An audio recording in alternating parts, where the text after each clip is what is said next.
Bueno, vamos a conversar con Tarcisio Granizo. Él es biólogo, ha trabajado en diferentes temáticas de conservación en parte de su vida profesional y trabajó por la iniciativa amazónica WWF en el Ministerio de Ambiente. Estuvo también por más de un año. Hoy en día es el director para la oficina de Ecuador. Y el tema que traemos hoy para la conversación es la hoja de ruta para reducir la contaminación por plásticos en el país. Tarcisio, qué gusto poder tenerte aquí hoy. Un gusto, el gusto es mío. Bueno, Gracias por la temas invitación. que nosotros hablamos en el programa siempre son de interés mutuo, ¿no? Pero me gustaría que fuera de interés general. Ujú. Entonces, qué interesante sería que nos pusieras en contexto con respecto a la contaminación por plásticos al día de hoy. A ver, muy simplemente, el mundo y el Ecuador sufren tres grandes crisis ambientales: la crisis del cambio climático, la crisis de la pérdida de biodiversidad y la crisis de la contaminación. Y esta última, principalmente por el tema de los plásticos que se han vuelto un problema serio en el mundo y en el país. Solo por darte una cifra, en 2022 el Ecuador generó 627,000 toneladas de plásticos, de las cuales apenas un 7, casi 8% se recicló. Entonces es un problema serio que requiere una atención sistémica. Muy bien. Cuando nosotros hablamos del plástico, muchas veces existen como varias miradas, ¿no? La satanización del plástico, el plástico como una solución, el plástico en su vida larga tal vez, pero básicamente entendemos que el plástico no gestionado correctamente termina siendo un problema. Termina Claro. en los océanos, termina contaminando, termina en exceso en lugares no adecuados. Entonces, ¿cuál es realmente la mirada para poder llegar a un consenso? Primero, a un consenso. Y segundo, también, ¿qué es lo que el mundo está haciendo para poder lidiar con esto? Porque sabemos que Ecuador, pues, no siempre es como el pionero en este tipo de soluciones, pero tal vez primer mundo hace trabaja en ciertas iniciativas que nos logran hacer ver un camino hacia ese consenso y luego hacia una posible solución. De hecho, Ecuador lidera algunos de estos temas a nivel regional y quizás mundial. Pero volviendo al tema, mira, el plástico en efecto termina muchas veces en las quebradas, en los ríos, y se va al mar. Y el problema no es tanto el plástico que se ve, sino el que se disgrega en micropartículas y no se ve en el agua. Y esas micropartículas son consumidas por peces que después nos comemos nosotros. Un estudio realizado por la WWF, que es la institución para la que trabajo, en algunas partes del mundo se estima que nos comemos sin darnos cuenta lo equivalente a una tarjeta de crédito de plástico o a un esfero de plástico por semana. Es decir, es una situación que no es solamente ambiental, sino también de salud pública. Correcto. Me parece interesante ese asterisco que le voy a poner al instante en que yo digo que Ecuador no necesariamente es pionero o América Latina y Tarcisio me dices que sí es líder o que sí lidera en ciertas iniciativas interesantes y a mí me gusta poder hablar de esas cosas positivas. Entonces, coméntamelo, por favor, aprovechemos. A ver, dos cosas rápidamente. La primera es que nosotros hemos creado en el Ecuador la plataforma de acción para los plásticos en el Ecuador, con el patrocinio de el Foro Económico Mundial a través de una coalición para enfrentar el tema de los plásticos.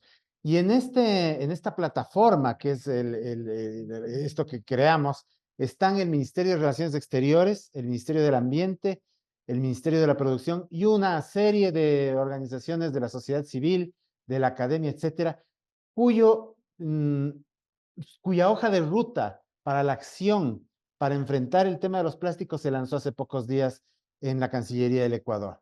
Y esta hoja de ruta lo que nos dice, lo que quiere es mm, entender cuáles son las cosas que tiene que hacer el país para enfrentar este grave problema. Eso a nivel nacional.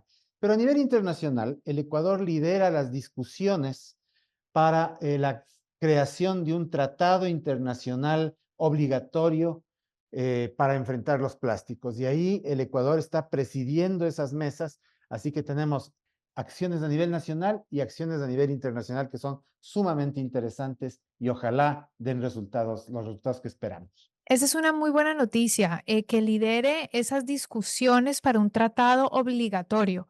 ¿Qué implicaciones tiene ese tratado, Tarcisio? Bueno, es un tratado que recién se está discutiendo. Lo que busca es precisamente empezar a tomar medidas a nivel mundial sobre los plásticos de un solo uso. Recordemos que el plástico es un elemento necesario en la vida, en la civilización, en el mundo actual. No vamos a prescindir de los plásticos porque es un material que nos ayuda y nos sirve dramáticamente. Pero lo que sí queremos es enfrentar el tema del plástico desde dos perspectivas. Lo que llamamos aguas arriba, es decir, antes de que el plástico llegue a nuestras manos, ¿cómo vamos cambiando la posibilidad de que ciertos materiales ya no sean de plástico, sino de otros tipos? ¿Cómo hacemos que el plástico que se utiliza sea biodegradable, etcétera? Y después, aguas abajo es qué sucede cuando nosotros arrojamos el plástico a la basura. Es decir, cómo manejamos ese plástico que ya pasó por nuestras manos, cómo hacemos que ese manejo del residuo plástico no termine en los ríos, en las quebradas y por lo tanto en el mar. Bien, muy interesante. Aguas arriba implica entonces innovación, inversión dentro de la innovación para que la Investigación, investigación, correcto, investigación e innovación para que la materia prima sea biodegradable, para que desde la materia por prima ya ejemplo. encontremos la solución y evitemos digamos, esta cascada hacia abajo del plástico hacia nuestros Ujú, ríos y nuestros mares. Y entonces hacia abajo tiene mucho que ver con cultura, tiene que ver con ujú, políticas, con ujú. normativa, ¿cierto? Así Tal es. vez con incentivos y, ¿por qué no? Pues decir que con quien no cumple con la ley o con la norma también tiene que tener consecuencias. Eso, lo que yo estoy diciendo puede ser muy obvio, pero debe haber algo más. No, pues una de las cosas que es importantísimo cambiar es el chip mental que tenemos, ¿no? Con respecto al uso de los plásticos. ¿Por qué te digo esto? Porque vamos a suponer, tú vas a la tienda, compras $2 de pan, te dan el pan en una bolsa de plástico, llegas a tu casa después, en el peor de los casos, después de una hora, sacas el pan, lo pones en la panera o en donde sea y arrojas la bolsa plástica a la basura. ¿Cuánto tiempo ha estado en tus manos esa bolsa plástica? Una hora en el peor escenario. Ahora, qué es lo que proponemos? Es decir, lo que proponemos, por ejemplo, eliminar los plásticos de un solo uso, que el plástico se utilice varias veces para evitar tirarlo como lo estamos haciendo con estas bolsas de plástico. Y aguas arriba, lo que tú has dicho, aquí viene un tema no solo de que el plástico sea degradable, sino también de buscar alternativas al uso del plástico, por ejemplo, la bolsita de tela para ir al mercado, ¿no? Claro, y algo interesante y es que nosotros tenemos materias primas que son, claro, no estoy yo en el mundo de la investigación, pero dentro de mi campo, digamos, tengo alternativas de investigar de qué también se pueden fabricar bolsas de plástico, por ejemplo. Se puede fabricar de maíz, se pueden fabricar, en lugar de tener platos desechables, se pueden tener platos con hojas de plátano. Y así, empezar a cuestionarnos cuáles son las compras que hacemos, el por qué las estamos haciendo y eso que dijiste como de ese ciclo tan corto de me llevo me Ujú. llevo el pan, me lo llevo en funda, lo boto a la basura, es también regularizar a estos pequeños productores o distribuidores de productos a que no repartan plástico de una manera indiscriminada, porque sí todos tenemos que cambiar ese chip, pero es como una educación no tan rápida, es decir, es a mediano y largo plazo. Entonces, yo Así sí es. creería que también habría que ver la forma de estimular aquellas cadenas de producción que, por ejemplo, hacen fundas muy chiquititas. Cuando vas, por ejemplo, a la farmacia y te venden una pastilla y esa pastilla te la tienen que meter en una fundita muy chiquita que no la vas a poder usar para nada más, porque no Ujú, sirve para nada más. ujú. Entonces, ¿cómo también hacer ahí ese cambio mental, ¿no? ¿Cómo hacer ese cambio de chip que dices no solamente en el usuario, sino en quien produce? Porque ahí también está, te lo ofrecen y lo recibes y ya está. Entonces, Así hay que es. hacer también una campaña muy grande de conciencia. Así es, y de hecho hay una serie de iniciativas en el Ecuador que están logrando eso de, por ejemplo, hacer platos y envases de materiales como las hojas del plátano, como la fécula del maíz, etcétera. Todavía tenemos un problema de costos, ¿no? Todavía el plástico sigue siendo barato, más barato que estas alternativas, y eso es un problema para la mayoría de la gente, es decir, no hay los recursos para comprar siempre este tipo de materiales, pero si nosotros empezamos a producir con más volumen de estas alternativas al plástico, estoy seguro de que los precios van a bajar y la gente va a preferir comprar algo que es biodegradable. Eso por el un lado. Por el otro lado, completamente de acuerdo. Es decir, lo que hay que cambiar también es esa visión de poner todo en plástico. Es decir, hemos visto que hasta los plátanos en ciertos supermercados se venden forrados en plásticos cuando tienen su propio forro natural, ¿no? Entonces es de locos el uso indiscriminado del plástico, y es un tema que tiene que cambiar, no solo entre los consumidores, pero también entre los productores.